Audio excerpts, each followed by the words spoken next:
October 4, 2024 இன்றைய நாளுக்கான இறைவார்த்தை. கர்த்தர் உங்களை ஒருபோதும் கைவிட மாட்டார், நீங்கள் பயப்பட வேண்டாம். The Lord will never forsake you, you should not be afraid.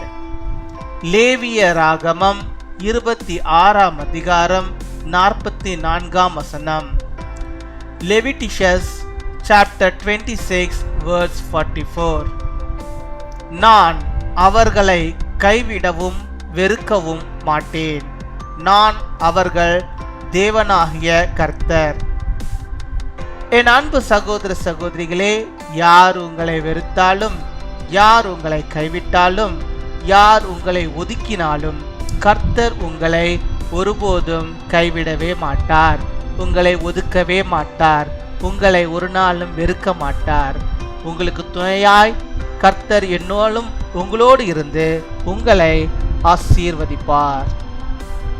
I will not reject them or abhor them. My dear brothers and sisters, whoever hates you, whoever forsakes you, whoever rejects you, the Lord will not forsake you. He will not leave you alone.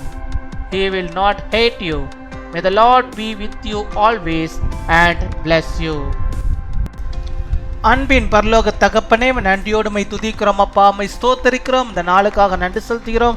இந்த நாளிலும் இப்பொழுதும் கூட என்னோடு கூட இணைந்து ஆண்டவரே செபித்து கொண்டிருக்கிற பிள்ளைகளுடைய வாழ்விலே ஆண்டவர் எல்லா விதமான நன்மைகளையும் ஆசீர்வாதங்களையும் தந்து நீர் வழிநடத்தியறல வேண்டுமாக செபிக்கிறோம். நீர் இந்த நாளிலும் ஆண்டவரே எங்களுக்கு கொடுத்த இந்த வாக்குத்தத்த வார்த்தையின்படியாகவே கர்த்தர் நீர் எங்களை ஒருபோதும் வெறுக்க மாட்டீர் ஆண்டவரே, எங்களை நீர் கைவிட மாட்டீரப்பா.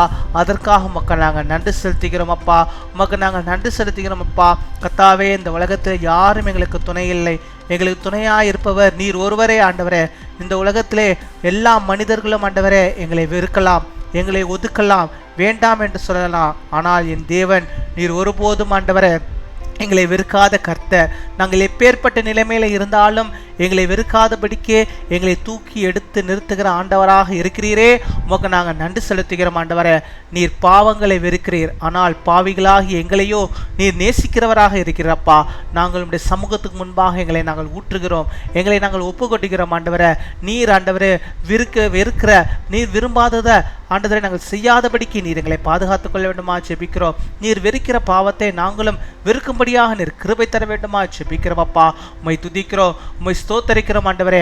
அப்படியாக இந்த நாளிலும் ஆண்டவரை ஜெபித்துக் கொண்டிருக்கிற பிள்ளைகளை கர்த்தர் நீர் ஆண்டவரை கைவிடாதபடிக்கு அவர்களை தூக்கி சுமந்து அவர்களை பாதுகாத்து அவர்களை வழிநடத்தி அருள வேண்டுமா ஜெபிக்கிறோம் ஆண்டவரே. நான் நம்பியிருந்த மனிதர்கள் எல்லாரும் என்னை கைவிட்டு விட்டார்கள், ஆனால் கர்த்தர் என்னை கைவிடவே இல்லை. அவர் என்னை ஆசீர்வதித்தார், என் வாழ்க்கை செழிப்பாய் இருக்கிறது, என் வாழ்க்கை நன்மையால் நிறைந்திருக்கிறது என்று சொல்லி ஒவ்வொருவரும் ஆண்டவரை அப்பா உமக்கு நன்றி சொல்லும்படியாக சாட்சியாய் நிற்கும்படியாக என் தேவனின் கிருபை தர வேண்டுமா ஜெபிக்கிறோம். மை துதிக்கிறோம், மை ஸ்தோத்தரிக்கிறோம் ஆண்டவரே.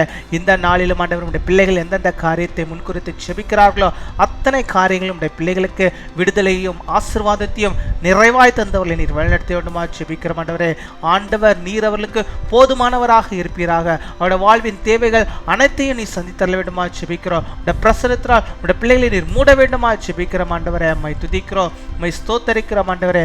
நீரே அவர்களோடு கூட இருப்பீராக. அவள் வாழ்வின் தேவைகளை எல்லாம் சந்தித்தவர்களை ஆசீர்வதிப்பீராக. தேவைகள் எல்லாம் இருக்கிற எல்லாருக்கும் அந்த தேவைகளை நீ சந்தித்தரல வேண்டுமா ஜெபிக்கிறோம். பலவீனங்களை மாற்றி போடும், சுகவீனத்தை எடுத்து போடும், நல்ல சுகத்தை ஆரோக்கியத்தை அவர்கள் பெற்று வாழும்படியாக நீர் கிருபை தர வேண்டுமா ஜெபிக்கிறோம் ஆண்டவரே. அவர்கள் மனிதனை நம்பி அல்ல ஆண்டவரே, அவர்களை உண்டாக்கின உண்மை ஆண்டவரே அவர்கள் நம்பி இருக்கிறார்கள் ஆண்டவரே. நீர் அவர்களை கைவிடாதபடிக்கு, அவளை வெறுக்காதபடிக்கு, அவளை வாழ்வில் நீ போதுமானவராக இருந்து அவர்கள் வாழ்வில் என்னென்ன தேவைகள் உண்டோ அதையெல்லாம் நீ சந்திப்பதற்காக நாங்கள் நன்றி செலுத்துகிறோம். மை துதிக்கிறோம், மை ஸ்தோத்தரிக்கிறோம் அப்பா. இந்த நாளில் தங்களுடைய திருமண நாளை கொண்டாடுகிற பிள்ளைகளுக்காக ஜெபிக்கிறோம். அநேக திருமண நாட்களை கணவனும் மனைவியுமாக இணைந்து கர்த்தருக்குள்ளாக வாழ்ந்து அநேக நன்மைகளை பெற்று வாழும்படியாக நீர் கிருபை தர வேண்டுமா ஜெபிக்கிறோம். அதே போல தங்களுடைய பிறந்த நாளை இந்த நாளில் கொண்டாடுகிற பிள்ளைகளை ஆசீர்வதிங்க. அநேக பிறந்த நாட்களை காணும்படியாக ஆண்டவர் நல்ல சுகத்தை, பலத்தை, ஆரோக்கியத்தை அவளுக்கு நீர் அருள வேண்டுமா ஜெபிக்கிறோம். காத்துக்கொள்ளும் வழிநடத்தும் பெரிய காரியங்களை செய்யும் துதி கன மகிமை எல்லாம் ஒருவருக்கே இயேசு கிறிஸ்துவின் மூலம் ஜெபிக்கிறோம் எங்கள் ஜீவனுள்ள நல்ல பிதாவே. ஆமீன் ஆமீன்.